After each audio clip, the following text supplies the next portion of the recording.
Subscribe करें और bell दबाएं ताकि कोई खबर रह न जाए।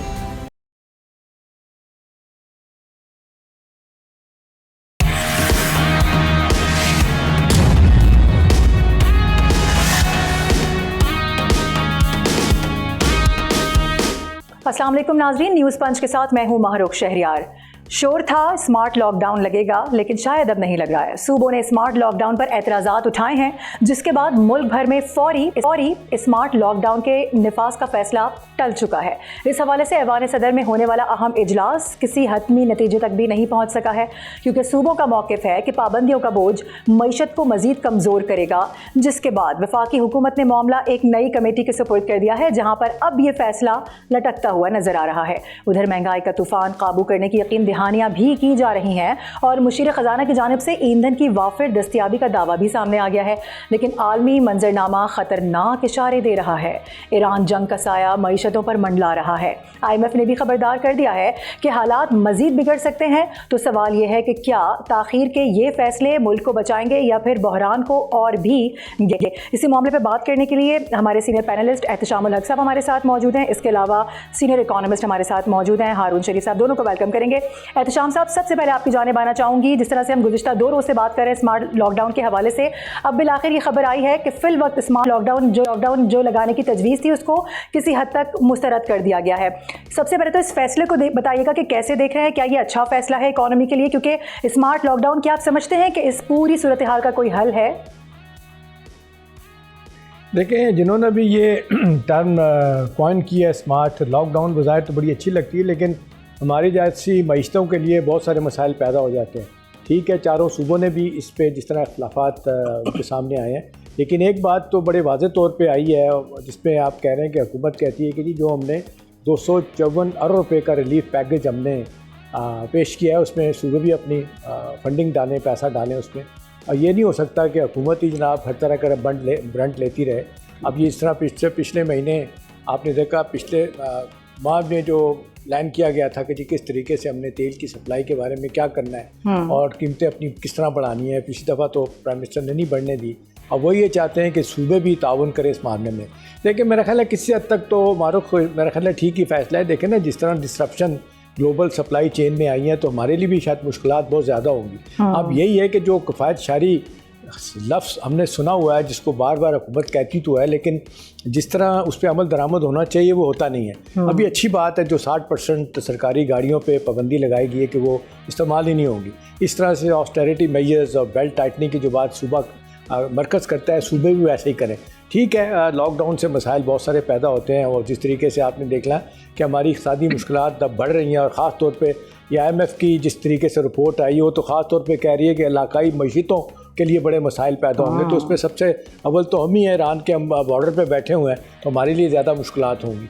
मेरा ख्याल है 2 चीज़ें बड़ी अहम है। फिर हारून साहब से आप बात कीजिएगा। मेरी नज़र में जो सबसे बड़ा मसला इस वक्त बना हुआ है हुकूमत के लिए, हुकूमत ने अपने रेवेन्यू को कैसे बेहतर करना है, अपनी एक्सपोर्ट को कैसे बेहतर करना है, ताकि हमारी ये एक्सटर्नल इशूज़ के ऊपर मामलात पर रिलायंस कम से कम हो। अभी देखें जिस तरीके से यूरोपियन यूनियन ने हमें एक GSP प्लस दिया हुआ है। अब देख लें, पहले 8 माह में तकरीबन हमें $6.5 बिलियन जो है ना वो हमने एक्सपोर्ट किया है। उसमें कहा जा रहा है पिछले साल के मुकाबले में तकरीबन 58 करोड़ पे से ज़्यादा, लेकिन ओवरऑल हमारी 3% जो है ना वो 3% प्लस 3.2% हमारी एक्सपोर्ट कम हुई है, 3.25% हमारी इंपोर्ट कम हुई है। ये एक लम्हा फ़िक्री है, क्योंकि हमारी एक्सपोर्ट डाइवर्सिफाई नहीं हो रही। ब्रांडिंग के इशूज़ हैं, क्वालिटी के इशूज़ हैं, फिर जिस तरीके से हम देख रहे हैं क्वालिटी कंट्रोल को बेहतर करना है, मार्केटिंग के मसाइल हैं, वो हुकूमत जो है ना बड़ा इनको एट टाइम हमने देखा कि बहुत ज़्यादा इंसेंटिव भी देती है, लेकिन वो हो नहीं रहे। नतीजतन हमारे लिए मुश्किलात बन रही है, और ज़्यादा मुश्किल मारूफ ज़्यादा आएगी कि अब देखें फ्री ट्रेड एग्रीमेंट हिंदुस्तान के साथ जो हो रहा है, उसके बाद हमें जो GSP प्लस मिला हुआ वो बहुत कम्पिटिटिव हो जाएगा। दूसरा देखें जो रेवेन्यू का मसला है, पहले 8 माह में आपने देखा जो सूरत हाल पैदा हुई है, वो 1356 अरब रुपये का जो हदफ था उसमें 200 अरब रुपये की कमी आ गई। और अगले साल IMF जो कह रहा है कि जी आप ये 1650 ट्रिलियन रुपए का हदफ रखें, 400 रुपया बढ़ा के वो कैसे होगा, वो अपनी जगह मुश्किलात पैदा हो रही हैं। तो हुकूमत अपनी तरफ से कोशिश कर रही है, लेकिन शायद ये कोशिशें जब तक बनासुल कौम पूरे लोग नहीं करेंगे, पूरे सेगमेंट ऑफ द सोसाइटी ख़ास तौर पे ताजर बरादरी अगर साथ नहीं देगी तो मुश्किलात होंगी। देखिए आखिरी बात मारूफ इसमें यह है कि हुकूमतों की जिसको कहते हैं माजत के साथ दुम पे जब पाँव आता है वो क्या है कि जब महंगाई बढ़ती है। अभी देखें पहले ही हुकूमतें कहते हैं हमारी स्ट्रगलिंग इकॉनमी है, बहुत सारे इशूज़ पे हमने कहीं कुछ बेहतर करने की कोशिश की है, लेकिन ऊपर से अब हालात ऐसे पैदा हो गए हैं, पूरी दुनिया महंगाई की उसमें रेंज में आ चुकी है। तो इस तरह हमारे लिए बड़ी मुश्किल है। फिर हुकूमत को पता है कि इलेक्शन में हम जाएंगे 2 साल बाद तो हम लोगों को क्या पेश करेंगे। तो मेरा ख्याल है हुकूमत की वरीज बहुत ज़्यादा है। अब देखना ये है कि ये सूबे मरकज़ किस तरह मिल के अब मामलात को ठीक करते हैं ताकि महंगाई भी कम हो और थोड़ा बहुत सारे सूबे भी मरकज़ बर्दाश्त करें। ये जो तेल की कॉन्टेक्स्ट में हम देख रहे हैं। जी सही है हारून साहब, हम देख रहे हैं कि स्मार्ट लॉकडाउन के लिए सूबे तो तैयार नहीं है, उन्होंने तो किसी हद तक नो कर दिया है, जिसको फिर खैर मकदम भी किया गया वज़ीर आज़म शहबाज शरीफ की जानिब से, पूरी कमेटी की जानिब से, क्योंकि जाहिर है ये सबका मुत्तफ़िका फैसला होता। लेकिन एक जानिब कहा जा रहा है कि वाफिर मिकदार मौजूद है हमारे पास पेट्रोलियम मसनूआत का, और फिर ये भी कहा जा रहा है कि आगे आने वाले दिनों में महंगाई मज़ीद बढ़ेगी और इसके ऊपर प्राइसेस और ज़्यादा बढ़ेंगी। तो अभी रिसेंटली प्राइसेस काफ़ी हद तक कम हुई थी, लेकिन हमारे पास कम नहीं हुई हैं, लेकिन अभी अगर बढ़ जाती हैं तो फिर इसका इम्पैक्ट आएगा। तो अगर तो हमारे पास वाफिर मिकदार मौजूद है तो फिर किस बात का अभाम है कि मज़ीद प्राइसेस हाई हो सकती हैं? जी, वाफिर मिकदार का मतलब ये नहीं है कि अनलिमिटेड मौजूद है। वाफिर मिकदार का मतलब ये है कि इमीडिएट आपके पास क्राइसिस नहीं है, आपके पास 3 हफ्ते का ऑयल के रिजर्व्स मौजूद हैं, जैसा कि SOPs कहते हैं। जो डेवलप्ड इकोनॉमीज हैं, चीन वगैरह, वो 104 दिन का रिजर्व रखते हैं। तो हर इकोनॉमी की अपनी ज़रूरत के मुताबिक वाफिर मिकदार होती है, ये समझना ज़रूरी है। दूसरी चीज़ ये है कि ये जो वॉर है इसकी अनसर्टेनिटी तो कहीं से भी कम नहीं हुई है। सो मार्केट्स अभी तो कोई 115 116 पे ट्रेड कर रही हैं, लेकिन खुदा ना खास्ता अगर एक शॉक लगता है या एक अटैक होता है या डिस्ट्रप्शन होती है टैंकर पे तो it can shoot up again. मेरी तो बड़ी क्लियर राय है कि ये लॉकडाउन का लफ्ज तो एक पैनिक फैलाता है, लेकिन पाकिस्तान को डिमांड जो है पेट्रोलियम प्रोडक्ट्स की उसको तो सब्सटेंशियली कम करना ही है, वॉर और नो वॉर, क्योंकि हमारी डिपेंडेंस, हम एक नेट इंपोर्ट डिपेंडेंट इकोनॉमी है और उसकी वजह से हमारा जो एक्सटर्नल अकाउंट है वो हमेशा प्रेशर में रहता है। ठीक, तो हमें तो ऑल्टरनेट फ्यूल्स की तरफ ही जाना है, डिमांड कम करनी है, लोगों को मोबिलाइज करना है। ये हुकूमत ने अपनी गाड़ियों पे 60% 2 माह को रोक दिया, उसकी बजाय आपको in any case in perks and privileges को बंद करना है पाकिस्तान के जो परमानेंट फॉल्ट लाइन को एड्रेस करने के लिए। 2 चीजें मैं इसमें बोलता जाऊं। अरुण साहब, एक चीज़ है, मैं उस पर चाहूँगा कि आप ज़रूर कमेंट करें।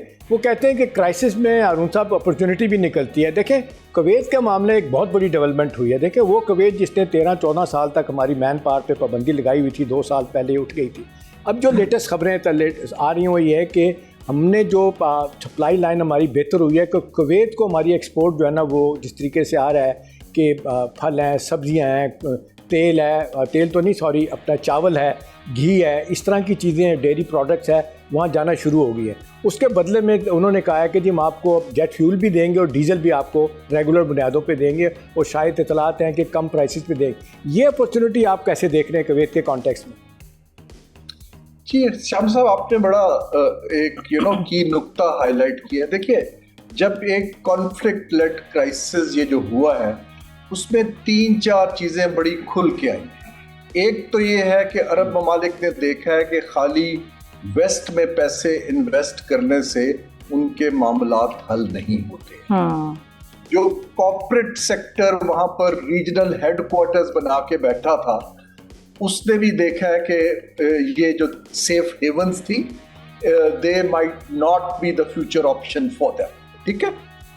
तीसरा ये है कि ये ममालिक जो छोटे हैं, ख़ास तौर पे ये 80% ग़ज़ाई जो अजनास हैं इम्पोर्ट करते हैं, उनको ऑल्टरनेट सोर्सेज चाहिए क्योंकि अब वो ट्रेडिशनल सोर्सेज पर रिलाय कम कर पा रहे हैं। So diversification of economic relationship as a strategy के रिस्क कम करना है, वो इस वक्त बड़ी विजिबल दिखाई दे रही।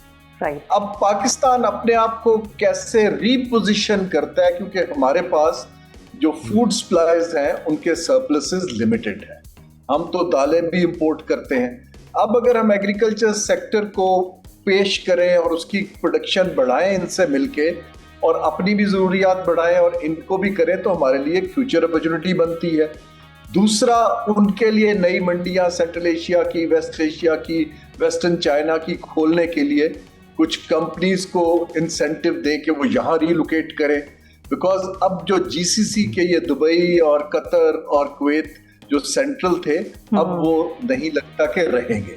तो ये चेंजेस आ रही हैं और Pakistan needs to play smart, क्योंकि हम अभी relatively stable situation. Right. Ehtesham sahab, इसी पॉइंट को मैं आगे बढ़ाऊंगी। अब ऑप्शंस कौन कौन से पाकिस्तान के पास ऐसे मौजूद हैं जिनको इस्तेमाल करते हुए पाकिस्तान जो अपनी मईशत है उसको तगड़ा कर सकता है, और जितना भी हमारे पास इस वक्त फुकदान है चीज़ों का उसको मज़ीद आगे बढ़ा सकता है, यानी इस फुकदान को ख़त्म करने में अहम किरदार जो की रोल प्ले कर सकते हैं, वो कौन कौन से ऑप्शंस हैं राइट नाउ जंगी सूरत हाल से मुतालिक अगर हम बात कर रहे हैं तो? जी मारो, देखिए बदलते हुए हालात में पाकिस्तान के लिए जिस तरीके से नई अपॉर्चुनिटीज़ बनी हैं, आज शायद अगर मैं गलत नहीं हूँ पाकिस्तान वाहिद मुल्क है इस वक्त, आप देख लें इस रीजन में भी और ग्लोबली, कि जिसके सब ममालिक के साथ ताल्लुकात बहुत अच्छे हैं। ख़ास तौर पे आप देख लें ईरान के साथ देख लें, अमेरिका के साथ देख लें, यूरोपियन यूनियन को देख लें। आपने अभी देखा कल जो कॉन्फ्रेंस हुई थी 2 दिन की यहाँ पे हुई थी, 4 इस्लामी मुल्क हैं, OIC को देख लें, खलीजी ममालिक देख लें, तो हमारे लिए तो विन विन सिचुएशन है। हमारा मसला ये है कि हमने अपॉर्चुनिटीज़ को कैसे कैच करना है। अभी देखें ना, IMF जो वार्न कर रहा है, जो मेरा ख्याल है ज़्यादा परेशान कुन बात है, वो ये कहते हैं कि खलीजी ममालिक के लिए भी बड़े मसाइल पैदा होंगे, वॉर ख़त्म भी हो जाती है तो 10 से 15 साल लगेगा खलीजी ममालिक को दोबारा से अपने आप को कलेक्ट करने में और इकट्ठा करने में, और अपने ट्रैजेक्टरी उनकी जो डेवलपमेंट की तरफ जाएगी इसमें वक्त लगेगा। तो आपने देखा उसके असरात हम पे भी होंगे। हमारी इकोनॉमी बहुत बड़ा हिस्सा देखने आप देख लें, तकरीबन 37 से 38 बिलियन डॉलर हमारे रेमिटेंसेज जो बाहर से आते हैं, 22 बिलियन डॉलर सिर्फ हमारे UAE सऊदी अरब से आते हैं। तो हमें तो बहुत सारी हवालों से देखना पड़ेगा क्या करना है। मेरा ख्याल है सबसे अहम बात मारूफ ये है कि अपने घर को हमने कैसे ठीक करना है, इसके लिए हमने अपनी तरजीहात जो है ना उसको ठीक करना होगा। अब देखें अशराफिया भी बैठी है हमारे मुल्क में, आप देख लें तरह तरह के सेगमेंट ऑफ सोसाइटी हैं जो सिर्फ और सिर्फ माजत के साथ वल्चर की तरह बैठे होते हैं कि इस रियासत को, इस मुल्क को कैसे नोचना है। वो क्राइसिस में कभी भी पाकिस्तान के साथ नहीं खड़े होते, उन्हें अपने फ़ायदे चाहिए। यहाँ पे कार्टल्स बने हुए हैं बड़े बड़े, और जिस तरीके से वो ऑपरेट करते हैं, चाहे चीनी है, आटा है, सीमेंट है, वो उनको कोई परवाह नहीं। टिम्बर माफिया, आपके कराची में माफियाज की तो इंतहा लगी हुई है। तो अब देखना ये कि हुकूमत किस तरीके से इनको कन्विंस करती है कि देखें भाई ये एक क्राइसिस पीरियड है, हमें आपको क्या करने की ज़रूरत है। जहाँ हुकूमत अपने खर्चात कम करे, मेरा भी आपका भी लोगों का भी फ़र्ज बनता है, ख़ास तौर पर वो लोग जो इस मुल्क की इकोनॉमी में कंट्रीब्यूट करते हैं। आप देखें कॉर्पोरेट सेक्टर अभी भी आप देख लें जिस तरीके से 26 से 27% वो टैक्स देता है, इस तरह बाकी लोग भी देते हैं, टैक्स देते हैं। उनको भी जो जेन्युइन उनकी ज़रूरतें उनको पूरी की जाए, कॉस्ट ऑफ डूइंग बिजनेस जो है ना उसको कम किया जाए, ईज़ ऑफ डूइंग बिजनेस किया जाए, ताकि लोग ज़्यादा से ज़्यादा लोग इन्वेस्ट करें, सरमायाकारी पाकिस्तान में करें बजाय बाहर जाने के।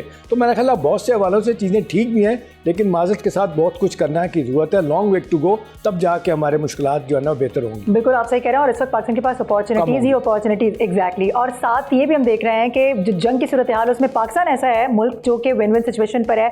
अब किस तरह से इसको केटर करना है, क्या हिकमत अमली बनाती है, ये वक्त बताएगा। हारून शरीफ साहब हमारे साथ मौजूद है, सर बहुत शुक्रिया। इसके अलावा एहतशाम साहब हमारे साथ मौजूद हैं। ब्रेक पे जा रहे हैं नाज़रीन, ब्रेक के बाद वापस आएंगे, मशरिक़ वुस्ता की बदलती सूरत हाल पर बात करेंगे।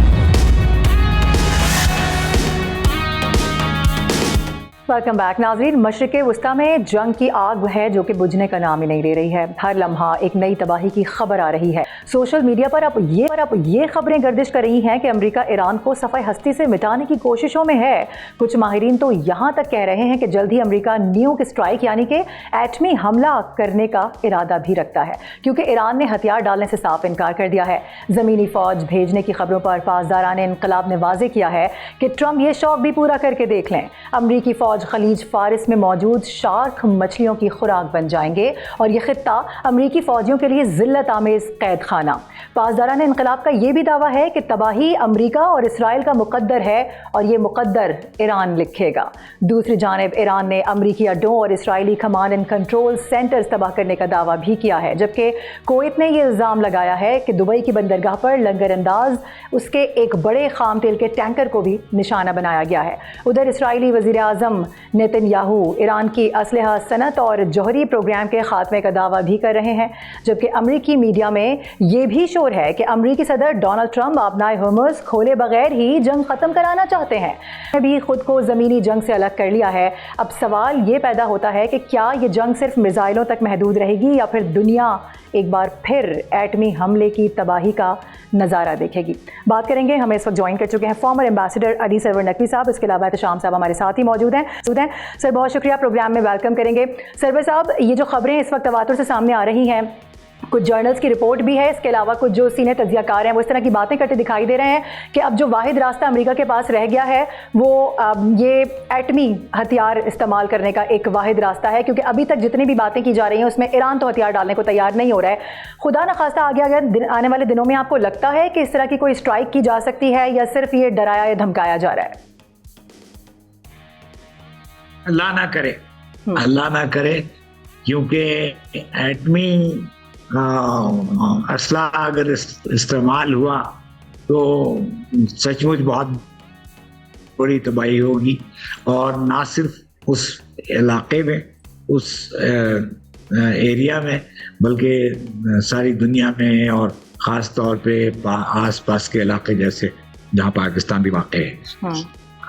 देखिए, बात ये है कि ये अखबार में और मीडिया में और मुख्तलिफ और जो फोरम्स हैं उसमें बहुत सी बातें हो रही हैं, सब सही नहीं है, और मैं नहीं समझता कि ये अभी वो स्टेज आई है। मुज़ाकरात की भी गुफ्तगू हो रही है, पाकिस्तान उसमें एक बहुत अहम रोल अदा कर रहा है। हमने इलाकाई ताकतों के वज़ीर ख़ारिजा से बात की है, तुर्की, सऊदी अरब और मिस्र, तो वो इतवार को हमारे यहाँ बहुत बड़ा इजलास हुआ है, नशिस्त हुई है। तो मैं समझता हूँ कि ये अभी ये चीज़ जाहिर है ये एक कंसल्टेटिव प्रोसेस था, मशावरती अमल था, अभी मुज़ाकरात की स्टेज नहीं पहुंची है। सही। क्योंकि ईरान मुज़ाकरात नहीं करना चाहता है, और उसने ये वाज़ेह कर दिया है कि वो लड़ता रहेगा, डटा रहेगा। तो अमेरिका जो है वो मुज़ाकरात की तरफ माइल है, और उसमें इजराइल तो बहरहाल शरीक नहीं हो सकता है, क्योंकि हम इजराइल को रिकग्नाइज भी नहीं करते हैं। तो अब ये अमेरिका को खदशा है कि वो अगर मारे गए तो वहाँ पे अंदरून मुल्क, वहाँ यूएस में बहुत इसका मनफी रिएक्शन होगा।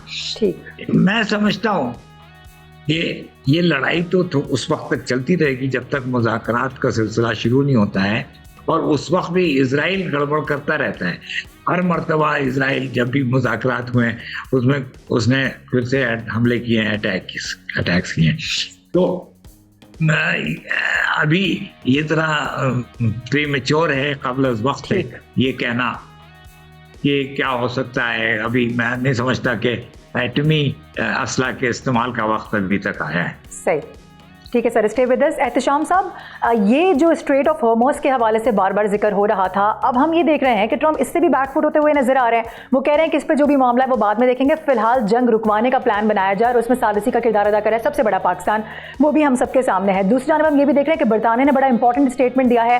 पहले कहा गया हमारी फ्लीट इस्तेमाल कर ली जाए, सबसे पहले उन्होंने कहा हम इस जंग का हिस्सा नहीं बन सकते, फिर वो कहते हैं ठीक है फ्लीट इस्तेमाल कर ली जाए, थोड़ा सा दबाव ट्रंप की जानब से दिया गया, लेकिन अब एक बार फिर से उन्होंने कह दिया कि हमारा इस जंग से कोई वास्ता नहीं है, इस जंग को जल्दी खत्म किया जाए ताकि खित्ते का जो अमन है वो वापस लौटाया जा सके। सारे तनाजुर में, सारी सूरत हाल में आपको क्या लग रहा है कि ट्रंप का अगला स्टेप क्या हो सकता है? उनके पास अब कोई ऑप्शन मेरा नहीं ख्याल के मौजूद है। देखिए मारूक, मैंने अपनी ज़िंदगी में शायद, और नकवी साहब ने भी शायद, इतने बड़े 90 लाख लोग निकले हैं, आप देख लें अमेरिका में और यूरोप में, जिन्होंने ट्रंप की मुखालफत की है कि आप जो जंग कर रहे हैं इसको बंद करें। उसके असरात आम आदमी तक भी चलेंगे, मुल्कों पर चलेंगे। महंगाई का तूफ़ान अभी तो आया, आप देख लें जिस तरीके से $116 तक फिर दोबारा ऊपर चला गया, क्रूड भी है, ब्रेंट भी, तो तेल। उसके बाद तो आप लोग देखें लिटरली एक शदीद परेशानी में, और वो कह रहे हैं जंग को बंद किया जाए। ये एक ही मुझे थोड़ा सा एक लगता है कि प्रेसिडेंट ट्रंप पे जो दबाव है, वैसे तो कहते हैं डिलूजनल वो प्रेजेंट हैं और जेनोसाइडिकल प्राइम मिनिस्टर नेतन्याहू है, ये इनको कोई परवाह नहीं है दुनिया क्या सोचती है। लेकिन बहरहाल एक चीज़ का डर है जो मुझे लगता है कि वो शायद इस पर नकवी साहब भी ज़रूर बात करें, ये जो मारूफ मिड टर्म इलेक्शन नवंबर में अमेरिका में हो रहे हैं, ये इसके कहा जा रहा है कि इस वक्त पॉपुलैरिटी का ग्राफ बिल्कुल नीचे आ गया, 34-35% तक रह गया, 65 से शुरू हुए थे।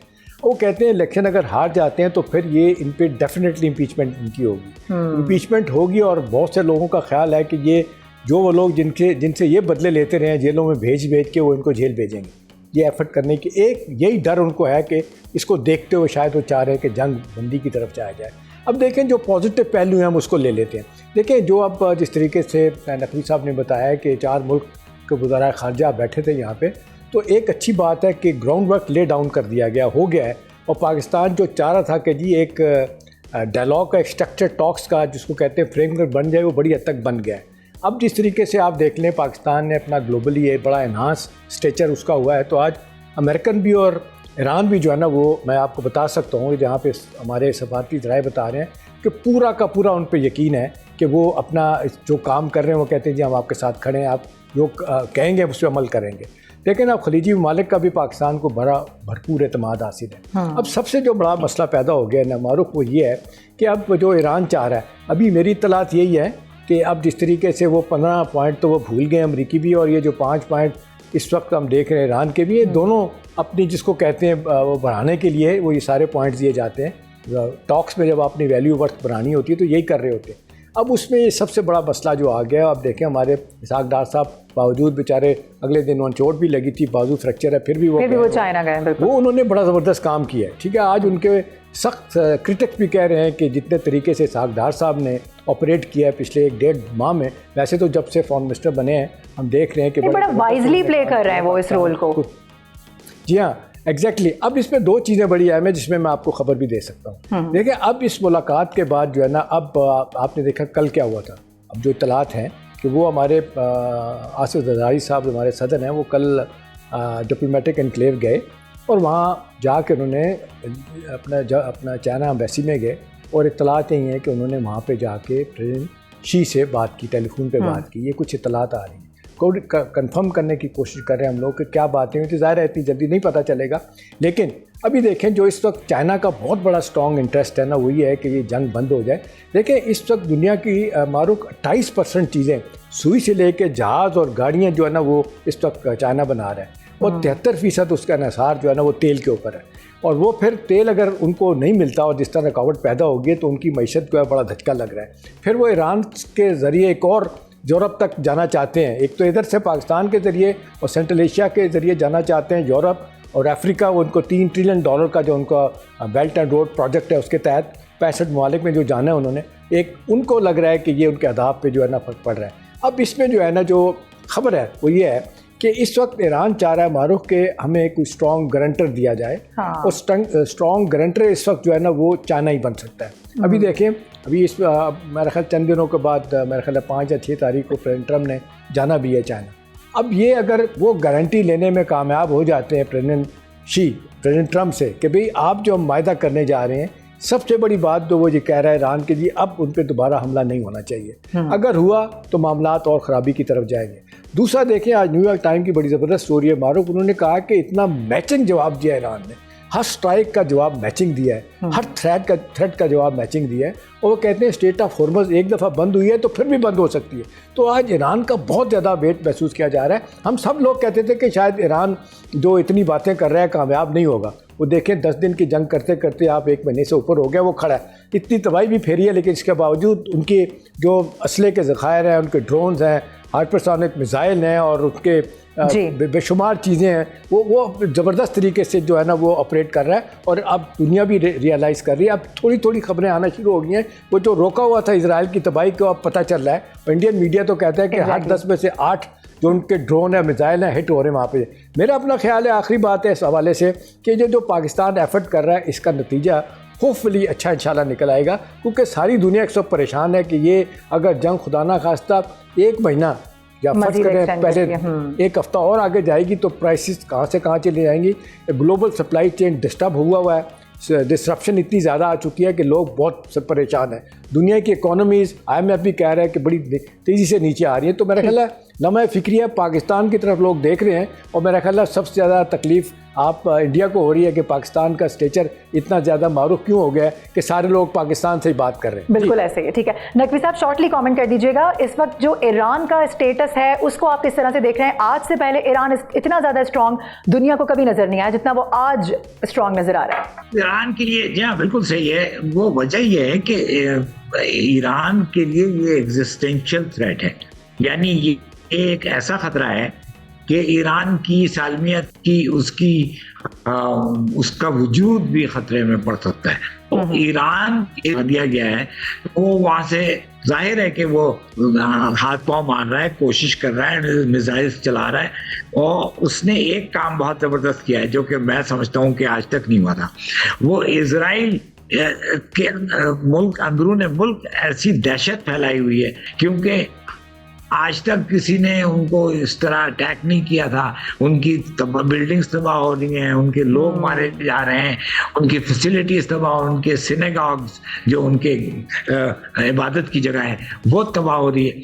तो यानी कि इजरायली कौम, यहूदी कौम वहाँ पे ये बहुत बड़ा काम किया है। ठीक है सर, नकवी साहब पॉइंट आ गया आपका, बहुत शुक्रिया प्रोग्राम में साथ रहने के लिए। बड़ा इंपॉर्टेंट इशू है, किस तरह से ये आगे बढ़ेगा, ईरान का स्टेटस इस वक्त क्या है वो दुनिया देख रही है। एहतशाम साहब भी हमारे साथ मौजूद है, दोनों का बहुत शुक्रिया। नाजरीन, ब्रेक का वक्त हुआ है, ब्रेक के बाद वापस आएंगे तो पाकिस्तान ने भारत की साजिश को बेनकाब किया है, उस पर बात करेंगे।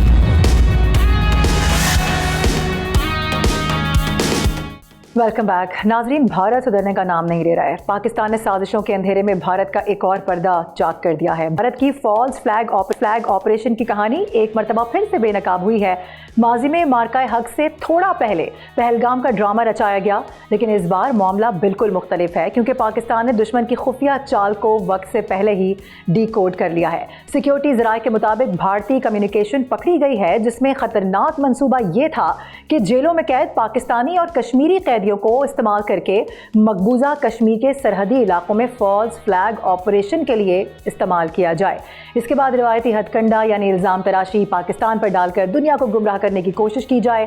इतलात ये भी हैं कि भारतीय फौज मुख्तलिफ जेलों से कैदियों को इकट्ठा कर रही है, हत्ता कि अपने कैदियों को भी इस ड्रामे का हिस्सा बनाने की तैयारी की जा रही है। मगर पाकिस्तान की बर वक्त सिफारती और इंटेलिजेंस कामयाबी ने साजिश को एक बार फिर से बेनकाब किया है, भारत के इरादों पर पानी फेर दिया है। सिफारती महाज पर पाकिस्तान एक रोशन सितारे की तरह चमक रहा है, और यही कामयाबी मोदी सरकार को खटक रही है और बौखलाहट का सबब भी बन रही है। तो सवाल यह है कि कब तक भारत ऐसे झूठे ड्रामों के सहारे दुनिया को धोखा देता रहेगा। कहने के लिए ज्वाइन कर चुके हैं मैं ब्रिगेडियर टाइड मसूद अहमद खान साहब, बात कर लेते हैं उनसे। सर, बहुत शुक्रिया प्रोग्राम के लिए वक्त निकालने के लिए। पहलगाम फॉल्स फ्लैग ऑपरेशन जिस तरह से किया गया, और फिर उसमें सोशल मीडिया का इस्तेमाल जिस तरह से किया गया, और उसके बाद फिर पूरा ये ड्रामा रचाकर जो पाकिस्तान को बदनाम करने की कोशिश की गई थी, उसका तो जवाब हम मार्का हक में भारत को दे चुके हैं। लेकिन लग ये रहा है कि दुश्मन समझने को अभी भी तैयार नहीं, और पाकिस्तान के पास चैलेंजेस बहुत है। But this is the very good news कि वक्त से पहले डिकोड करके सारा ड्रामा सामने आ चुका है। इस पर क्या राय रखते हैं? जी हाँ, बहुत शुक्रिया। देखिए, मेरे ख्याल में ये इंडिया के आप DNA में ये शामिल है। वो हमेशा वो कोशिश जारी रखेगा पाकिस्तान को किसी भी तरीके से नुकसान पहुंचाने की कोशिश करेगा। राइट फ्रॉम 1947 से वो कर रहा है, और फिर वो अभी अफगानिस्तान के साथ राइट 1950 के बाद जब से अफगानिस्तान के साथ उनकी फ्रेंडशिप की ट्रीटी हुई, उसके बाद से वो अफगान सरजमीन भी पाकिस्तान के खिलाफ दोनों मिलकर कर रहे हैं। और फिर पाकिस्तान के खिलाफ ये फास्ट फ्लैग ऑपरेशन का कंसेप्ट इज नॉट न्यू। 1971 में अगर गंगा तैयारा हाईजैक हुआ था और वो लेकर लाहौर आ गए थे, और उसके बाद से पाकिस्तान की जो फ्लाइट्स जाती थी via India to former East Pakistan, वो बंद कर दी थी। फिर 71 बार आगे होनी थी। तो एक बड़ा आइडिया कंसीव करके ये सारा किया जाता है। फिर इसके बाद आप देखें 36 सिंहपुरा में जो सिख मारे गए 36, वो उस दिन मारे गए जिस दिन bill Clinton was in India after 22 years visiting India, और उसको बताया गया पाकिस्तान देखे ये दहशतगर्दी करवा रहा है। और आपके सामने हमारे सामने बम्बई अटैक्स भी एक बड़ी मिसाल है। उस पर एक यूरोपियन है, उसने किताब लिखी है, Elias Davidson, betrayal of India.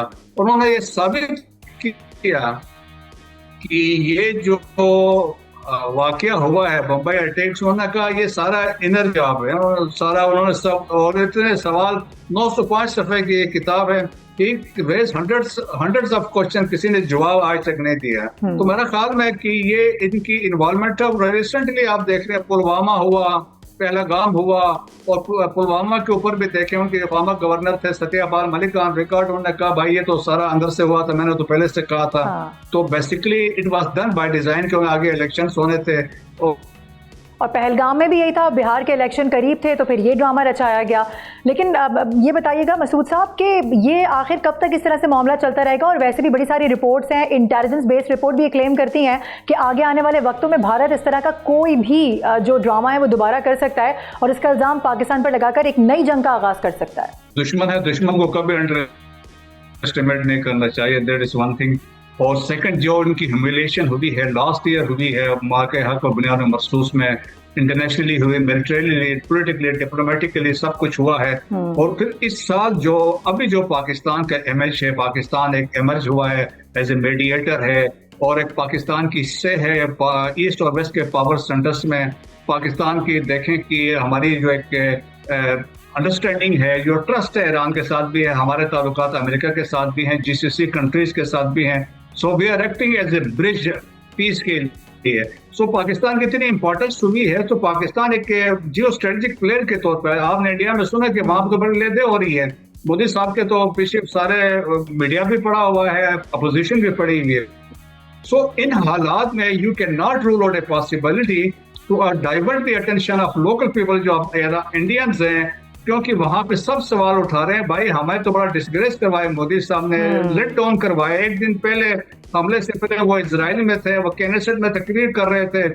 और तो मेरे ख्याल में ये एक मौका यकीनन वो कोशिश करेंगे कि अटेंशन जो डोमेस्टिक ऑडियंस की है वो डाइवर्ट करने के लिए, जो डोमेस्टिक इश्यूज भी हैं, जो ले दे हो रही है, ये जम्मू एंड कश्मीर के हालात और वाक़यात से ये कोशिश कर सकते हैं। लेकिन पाकिस्तान ने प्रीएम्प्ट कर दिया है और बता दिया इंटरनेशनल कम्युनिटी को ये पॉसिबिलिटीज ये है। सो देखें, इनके पास ये पोटेंशियल अभी भी नहीं है कि वो पाकिस्तान के साथ जंग लड़ सकें। पाकिस्तान ने तो देखें जो लास्ट ईयर भी demonstrated about 10% of our capabilities, बाकी तो हमने तो अभी कुछ दिखाया भी नहीं है। DGISPR ने बड़े वाज़ेह तौर पे कहा था अगली जंग में we will hit India from east to west, यानी कि आसाम से लेके गुजरात तक हम वहां से मारना शुरू कर देंगे। So that is our capability. और उनको भी पता है हम क्या कर सकते हैं। जब एक ईरान अमेरिका के सामने खड़ा हो सकता है तो मेरे ख्याल में पाकिस्तान तो बहुत बड़ा पावरफुल मुल्क है। बिल्कुल ऐसे ही, और पाकिस्तान की पावर तब दुनिया देख चुकी है। मार्का हक जीतने के बाद सारी दुनिया ही पाकिस्तान की तरफ देख रही है, बल्कि अब तो सिफारतकारी के लिए पाकिस्तान का नाम आगे आ रहा है। सर बहुत शुक्रिया प्रोग्राम में वक्त निकालने के लिए। ब्रिगेडियर रिटायर्ड मसूद अहमद खान हमारे साथ मौजूद थे। नाजरीन, प्रोग्राम में बहुत सी तब्दीलियों की बात हुई है। जहाँ दुनिया में बहुत सी तब्दीलियाँ रूनुमा हो रही हैं, वहीं पर मौसम के तेवर भी बदल रहे हैं। कहीं बादलों की गरज है, कहीं हवाओं की तेज़ी और कहीं आसमान पर गहरे बादल। मौसम की खुशगवारी का ऐलान है या फिर खतरे की घंटी? पाकिस्तान में एक मरतबा फिर से मौसम के मिजाज बदले दिखाई दे रहे हैं। महकमा मौसमियात के मुताबिक 1 अप्रैल से मगरबी हवाओं का ताकतवर सिलसिला बलूचिस्तान के जुनूब मगरबी इलाकों को हिट कर सकता है और 4 अप्रैल तक असरअंदाज रहेगा। कराची, लाहौर समेत मुख्तलिफ शहरों में आंधी, गरज चमक और तेज़ बारिशों की पेशगोई कर दी गई है। इब्तदाई अंदाजे बता रहे हैं कि कई इलाकों में 20 से 35 मिलीमीटर, जबकि कुछ मकामात पर 50 मिलीमीटर से ज़ायद बारिश भी हो सकती है। लेकिन ये बारिश हर जगह रहमत नहीं, क्योंकि खैबर पख्तूनख्वा में हालिया बारिशें कहर बनकर ढाई हैं, जहां पर मुख्तलिफ हादसात में 17 कीमती जानें ज़ाया हो चुकी हैं, जिनमें मासूम बच्चे भी शामिल हैं। उधर गिलगित बल्तिस्तान में दर्जा हरारत मामूल से 5 से 3 डिग्री ज़्यादा रिकॉर्ड किया गया है, जिसने नए खदशात को जन्म दे दिया है। महकमा मौसमियात खबरदार कर रहा है कि ग्लेशियर्स तेज़ी से पिघल रहे हैं और ग्लेशियाई झीलों के फटने का ख़तरा बढ़ता जा रहा है। ये सब कुछ इस बात की निशानदही कर रहा है कि शायद ये मामूल का मौसम नहीं, बल्कि बदलते आलमी मौसमियाती बहरान की एक झलक है। PDMA ने फौरी अलर्ट जारी कर दिया है और तमाम कमिश्नर्स और डेप्यूटी कमिश्नर्स को हंगामी इक़दामात की हिदायत दे दी गई हैं। आवाम को आसमानी बिजली से बचाव के लिए महफूज मकामात और किसानों को फसलों की हिफाजत के लिए पेशगी तदाबीर इख्तियार करने की हिदायत जारी कर दी गई हैं, जबकि सयाहों को शुमाली इलाकाजात के सफ़र में एहतियात बरतने का मशवरा भी दिया जा रहा है। तो सवाल ये है कि क्या ये बारिशें रहमत बनेगी या एक मरतबा फिर से आजमाइश का पेश खेमा साबित होंगी? अभी आने वाला वक्त ही बताएगा और इसके लिए कैसे इंतजामात किए गए हैं जल्द सामने आ जाएगा। इसी के साथ नाज़रीन, प्रोग्राम का वक्त भी ख़िताम को पहुँचा है। इंशाअल्लाह अगले प्रोग्राम में आपके साथ दोबारा हाजिर होंगे।